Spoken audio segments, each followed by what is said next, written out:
Hello नमस्कार दोस्तों, मैं सुजीत सर आप सभी को स्वागत करता हूं अपने चैनल डियर पढ़ाकू में। जैसा कि दोस्त पिछले वीडियो की तरह आपको जो है पिछले वीडियो में यूपी पुलिस का नोटिफिकेशन बताया गया था, खुद एक पुलिस के द्वारा जो कि वहां सेवा दे रहे थे 1.5 साल से। अब जो आपके सामने दिख रहा है वो हम लोग आज जो है बोल सकते हैं नया नोटिफिकेशन आया है आपका फरवरी मंथ में, तो उसके लिए लेकर आए हैं दोस्त, जो कहीं ना कहीं हमारे विद्यार्थियों के लिए बहुत इंपॉर्टेंट है, वो आपके लिए भी इंपॉर्टेंट होगा। तो दरअसल हम लोग बात कर रहे हैं दोस्त एसएससी का। जैसा कि आपको मालूम है रेलवे की तरह एसएससी भी एक बोर्ड होता है, जिस तरह बैंकिंग में एक अलग बोर्ड होता है उसी तरह से स्टाफ सिलेक्शन कमीशन के लिए एक बोर्ड होता है जिसको शॉर्ट में हम लोग बोलते हैं एसएससी। ये जो नोटिफिकेशन है दोस्त वो आपका 2022 का है। तो चलिए हम लोग इसी पे मेरा वीडियो बनाने का मेन मोटो है कि बहुत सारे बच्चे जो खास करके क्लास में भी आते हैं वो हमें बोल रहे थे कि सर थोड़ा सा आप जो भी नोटिफिकेशन आता है उसका सूचना थोड़ा डिटेल में दिया कीजिए, क्योंकि बच्चे लोग को नहीं मालूम रहता है। क्यों नहीं मालूम रहता है उसके पीछे बहुत सारा कारण है दोस्त, क्योंकि क्या होता है कि वो जिस परिवेश से आते हैं वहां कोई उनको बताने वाला नहीं रहता है, या फिर बोल सकते उनका कोई गार्जियन जो नहीं है वो इस तरह से उनको एजुकेटेड नहीं है कि ताकि उनको बता पाए।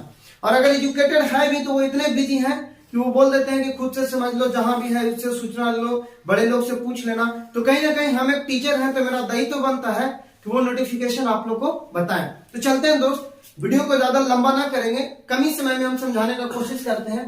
देखिए ये जो आपका वैकेंसी आया है वो आपका जो है वो 10+2 पे है। यहाँ पे आप कर लीजिए 10+2। ये जो है वैकेंसी 12th के बाद का है, यानी कहने का मतलब अगर आप 12th पास कर चुके हैं, चाहे वो किसी भी स्ट्रीम से आप पास किए हो, चाहे वो आर्ट्स हो, साइंस हो या कॉमर्स हो, तो आप इसको भर सकते हैं। लेकिन दोस्त इसका जो एज क्राइटेरिया है वो आपका उम्र जो होना चाहिए, जो कि बहुत मायने रखता है, 18 से 27 साल होना चाहिए। यानी आप अगर 18 साल के हैं तो आप एलिजिबल हैं, भर सकते हैं। देखिए इसको शॉर्ट में CHSL भी बोलते हैं, कंबाइंड हायर सेकेंडरी लेवल, ठीक है। दरअसल इसमें अगर पोस्ट की बात करें ना तो पोस्ट जो होता है वो जनरली 4 तरह का पोस्ट आता है। एक आता है आपका LDC जिसको बोलते हैं लोअर डिवीजन क्लर्क, दूसरा जो है दोस्त उसको बोलते हैं JSA जिसको बोलते हैं जूनियर सेक्रेटरिएट असिस्टेंट, तीसरा जो है दोस्त उसको बोलते हैं PA या SA, कहने का मतलब पोस्टल असिस्टेंट और नहीं तो सॉर्टिंग असिस्टेंट। और जो सबसे इंपॉर्टेंट है जिसके बारे में आप जानते भी होंगे और सुनते भी होंगे, और इसको प्रायोरिटी भी बहुत दिया जाता है, जिसको बोलते हैं दोस्त डाटा एंट्री ऑपरेटर, शॉर्ट में जिसको बोलते हैं DEO। ये आपका 2 लेवल में आता है, एक आपका ग्रेड A लेवल में आता है, बोल सकते हैं लेवल 4 और एक लेवल 5 में आता है, ठीक है ना।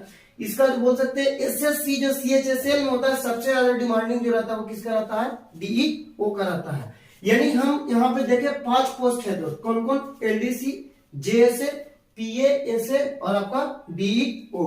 अब हम बात कर ले अगर ये नोटिफिकेशन कब आया है तो आपका फर्स्ट वीक ऑफ फरवरी आया है, यानी जो आया था 1 फरवरी को इसका नोटिफिकेशन आ गया था दोस्त। और ये आपका कब तक चलेगा तो ये आपका चलेगा 7 मार्च तक। यानी कहने का मतलब लमसम आपको 1 महीना का समय दिया गया है। फॉर्म का जो लास्ट डेट है ना वो आपका कितना, तो 7 मार्च याद रखिएगा, जो कि बहुत समय बोल सकते हैं, अभी तो आज 4 ही है ना, यानी आपका लमसम 1 मंथ समय है, आप फिलअप कर सकते हैं। लेकिन फिलअप करने से पहले हम आप लोग को क्लासेस में ही बताते हैं कि पहले पूरा इंफॉर्मेशन कीजिए आप लोग कि सिलेबस क्या है, क्या उसके लिए हम एलिजिबल हैं कि नहीं है, क्या क्या प्रोसेस है, कितना एग्जाम लेता है, 2 लेता है, टाइपिंग लेता है कि नहीं लेता है, टाइपिंग होता है तो कौन सा पोस्ट के लिए होता है, ये सारा चीज आपको आज बताया जाएगा। फी जो है दोस्त इसका बहुत कम है, SSC का फी जो है वो फिक्स रहता है, 100 रुपीज लेगा। अभी मत बोला कि सर हम महिला है सर पुरुष है सर, नॉर्मली हम बता रहे हैं कि 100 रुपीज फी है, अगर आप फीमेल है तो आपका कोई पैसा नहीं लगेगा।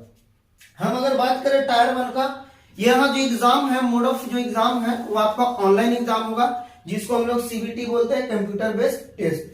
वो एग्जाम का जो एक्सपेक्टेड जो दिया है ना वो बोल सकते हैं ये कंफर्म नहीं है दोस्त, एक्सपेक्टेड जो है वो आपका मई महीना में लेगा, यानी आज से 3 मंथ बाद, मार्च, अप्रैल और मई, यानी होली के 2 मंथ बाद लेगा दोस्तों।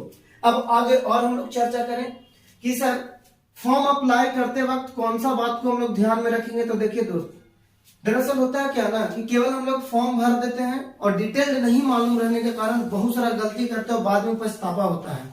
ऑलरेडी हम लोग गलती पहले भी करते थे, जब हम लोग भी पढ़ते थे, स्टूडेंट थे, खुद हम लोग बहुत सारा गलती करते थे। जैसे होता क्या है कि आप साइबर वाले के पास गए, वो बोले खाली केवल उसको कि भैया LDC का फॉर्म भरना है, वो फट नाम पूछा, आपका भर दिया, बाकी जो जनरल चीज होता है ना वो आपसे नहीं पूछता है, उसको पता है, वो अपने से सब चीज भर देता है। पर ऐसा नहीं, आपको पता होना चाहिए जिसमें आपको क्या है दोस्त, सबसे पहली बात तो आपको एज बोले थे, तो एज तो वहां पे वेरीफाई कर लेगा। अगर आपका एज रहेगा ही नहीं तो फॉर्म भरना ही नहीं देगा, वो एलिजिबल ही नहीं होगा, एक्सेप्ट ही नहीं होगा, सबमिट नहीं होगा।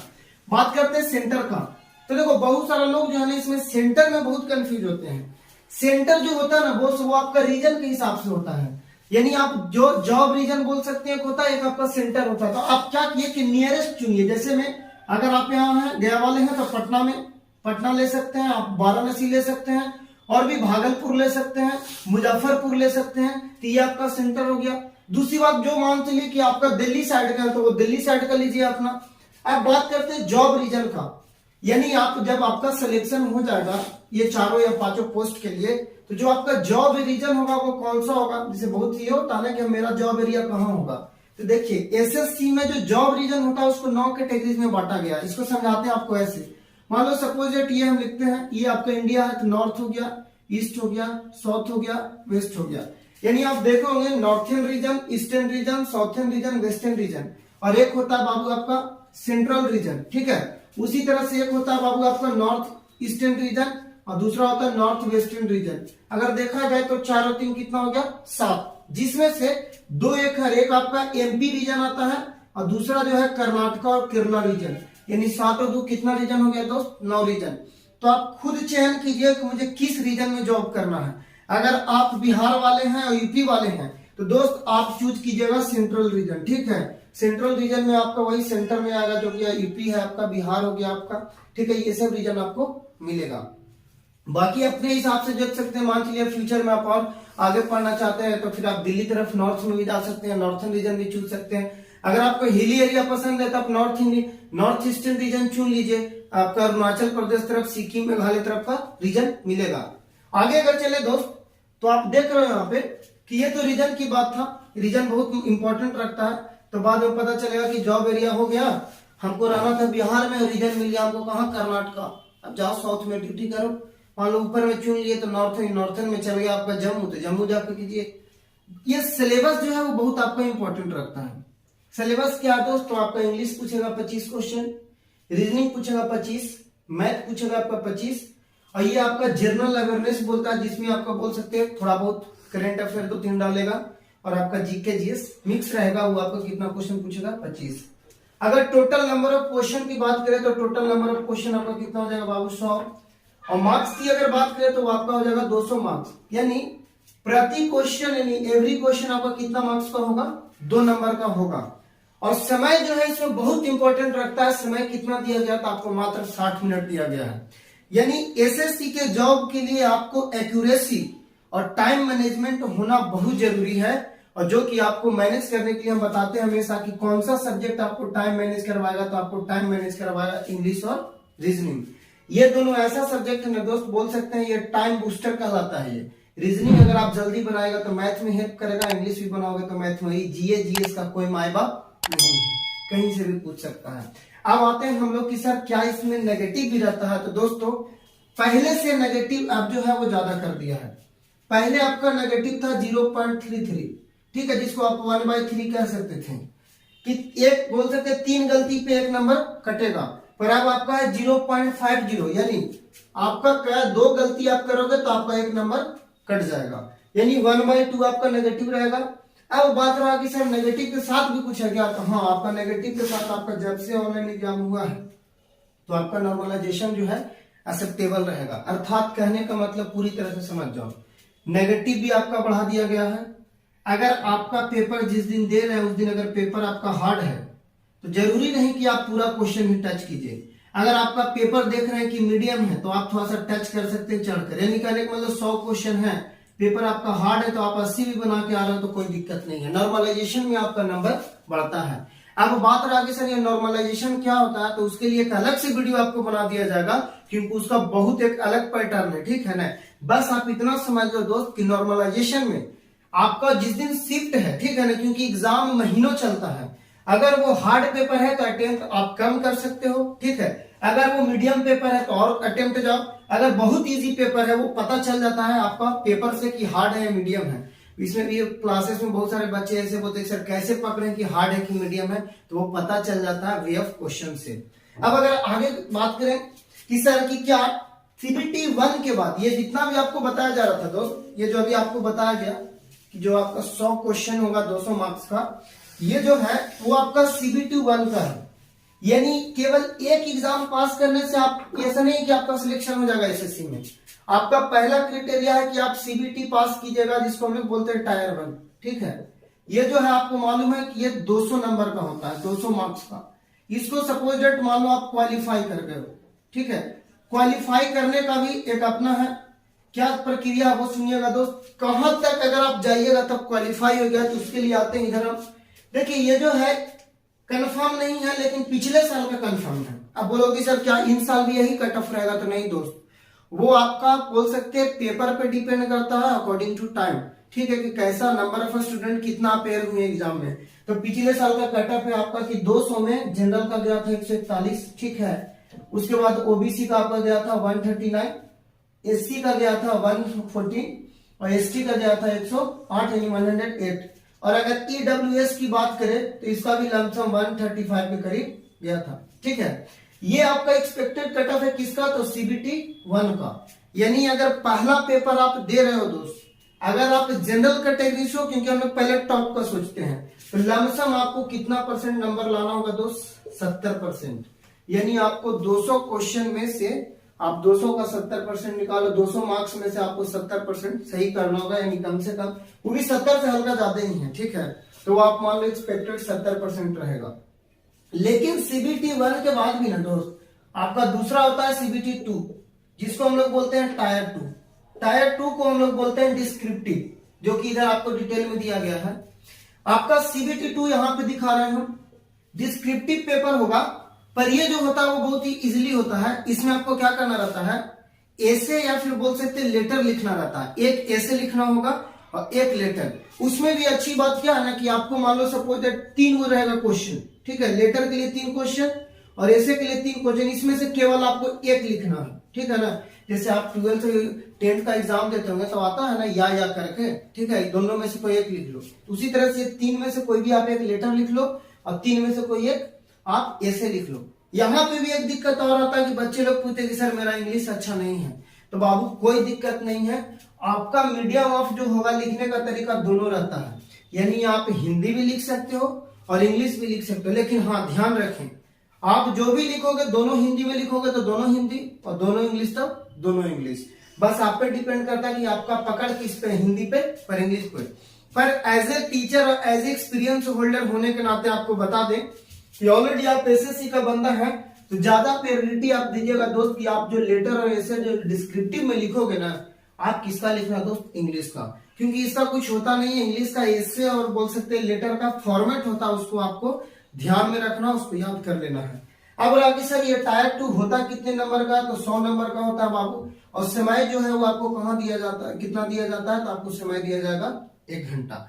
अब आते हैं इधर, जैसा कि आपको बताया गया कि ये होता है 200 मार्क्स का। अब आते हैं सीबीटी 2 में, ये आपका हो जाता है कितना नंबर का? तो 100 नंबर का ये हो गया। देखिए इसका भी एक अलग कट ऑफ जाता है अपना, एक्सपेक्टेड कट ऑफ। फिर भी अगर इसमें अगर आप 50% भी मार्क्स लेके आ जाते हो तो समझो कि आप क्वालिफाई हो। 50 क्या 40% भी आ जाएगा तो समझो कि आप क्वालिफाई हो। 40 से 50 नंबर आपका डिस्क्रिप्टिव में आ रहा है तो आपका क्वालिफाई कर देता है। अब बात रहा कि सीबीटी 1 दे दिए, सीबीटी 2 दे दिए, इसके बाद भी एग्जाम होता है क्या? हाँ दोस्त, आप एसएससी का जॉब कर रहे हो तो इसके बाद एग्जाम होगा ही होगा। 3 एग्जाम होता है इसका। इसके बाद तो तीसरा एग्जाम होता है जिसको हम लोग बोलते हैं सीबीटी 3 बोल सकते हैं इसको। सॉरी सीबीटी नहीं बोलेंगे, इसको स्किल टेस्ट बोलेंगे, क्योंकि कंप्यूटर पे ही देना है, लेकिन टाइपिंग टेस्ट होता है ये। ठीक है, ये आपको टाइपिंग देना है। अब यहाँ पे भी प्रॉब्लम है कि सर क्या टाइपिंग हिंदी का ही होना चाहिए इंग्लिश का? तो नहीं, यहाँ पे आपको प्रेफरेंस दिया जा रहा है, आप इंग्लिश में भी कर सकते हो और हिंदी में भी कर सकते हो। बस अर्थ याद रखना दोस्त कि अगर आप इंग्लिश में करते हो तो आपका जो है 35 वर्ड पर मिनट। इसका मतलब 1 मिनट में कम से कम 35 वर्ड टाइप होना चाहिए। ठीक है, कीपैड पे। आप कहोगे सर वर्ड बड़ा बड़ा रहेगा क्या? नहीं, एवरेज वर्ड रहता है। अगर हिंदी की बात करें तो हिंदी का आपका कितना रहेगा? तो 30 वर्ड पर मिनट। ठीक है ना।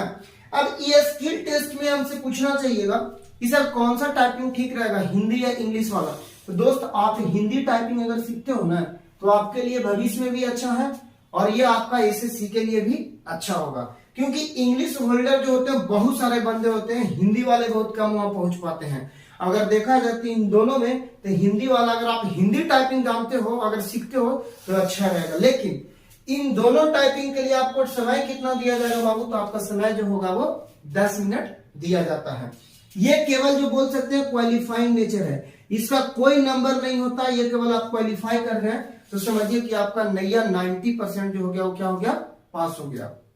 अब वो बात कर ले कि 3 एग्जाम होता है, CBT 1 भी क्वालिफाई कर गए, CBT 2 भी क्वालिफाई कर गए, तो जब ये दोनों क्वालिफाई कर दिए दोस्तों, ये दोनों को मिलाकर आपका एक फाइनल कट ऑफ लिया जाता है। ठीक है, एक फाइनल कट ऑफ निकाला जाता है, यानी दोनों एग्जाम से रिलेटेड करके फाइनल कट ऑफ के बाद जो एक्सपेक्टेड बोला जाए कट ऑफ क्या है, तो अगर आप जनरल से हैं तो आपका कम से कम 160 नंबर होना चाहिए, ओबीसी से है तो आपका कम से कम 156 नंबर होना चाहिए, एससी से है तो 136 नंबर होना चाहिए, एसटी से है तो आपका 127 नंबर होना चाहिए।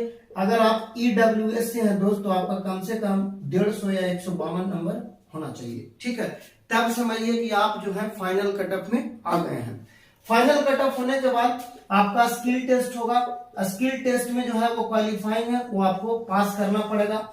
अगर आप ये तीनों एग्जाम पास कर जाते हैं होगा, तब आपको लास्ट में जो है वो आपका डॉक्यूमेंट वेरिफिकेशन के लिए बुलाया जाएगा। और डॉक्यूमेंट वेरिफिकेशन तो समझ ही रहे हैं, आपसे रिलेटेड जितना भी है मैट्रिक, इंटर, ठीक है, इसका आपका मूल प्रमाण पत्र, मार्कशीट वगैरह जो है वहां चेक किया जाता है। तो क्या है कि पूरा ओवरऑल आप देखें, कि पूरा ओवरऑल आप देख लीजिए, पूरा डिटेल्ड में आपको सब चीज बता दिया गया है। अगर बाई चांस कुछ वैसे इंफॉर्मेशन जिसमें आपको नहीं लगता होगा, जैसे मैं पोस्ट की अगर बात करें तो सर ये जो आप यहाँ 4 को पोस्ट बताए थे कि एलडीसी में क्या काम है, पीएएसए का क्या काम है, या जेएसए का क्या काम है, तो उसके लिए भी डिटेल में आपको बता दिया जाएगा कि कौन पोस्ट के लिए कौन सा वर्क आपको करना होता है। लेकिन जनरली आप इतना जान जाइए कि यहाँ पे जितना भी पोस्ट दिया हुआ था वो सारा ऑफिस वर्क है। ठीक है ना, कोई फील्ड वर्क नहीं है, आपको ऑफिस वर्क है। जैसे ऑफिस में जिससे यहाँ पे होता है ना, ये क्या बोल सकते हैं आप, डीएम ऑफिस हो गया, या फिर और भी बहुत सारे विभाग का जो ऑफिस होता है वहां पे आपको काम किया जाएगा, यानी टेबल पे आपको काम करना है दोस्तों। तो चलिए इसी के साथ वीडियो को यहीं पे हम समाप्त करना चाहेंगे। और हम कहना चाहेंगे दोस्त आपके लिए कि चलता रहूंगा पथ पर, चलने में माहिर बन जाऊंगा, चलता रहूंगा पथ पर, चलने में माहिर बन जाऊंगा, या तो मंजिल मिल जाएगी या फिर अच्छा मुसाफिर बन जाऊंगा, अच्छा मुसाफिर बन जाऊंगा। तो दोस्तों मेरे चैनल को अगर आपने सब्सक्राइब नहीं किया है तो चैनल को सब्सक्राइब कर ले, लाइक बटन दबाना ना भूले, और अपने उस दोस्तों को जरूर शेयर करें जो एसएससी का तैयारी कर रहे हैं या फिर तैयारी करने में इच्छुक हैं। तो चलिए अपना प्यार और दुलार डियर पढ़ाकू चैनल को देते रहिए, और इसी तरह का वीडियो और अपडेट आपको हमेशा मिलते रहेगा।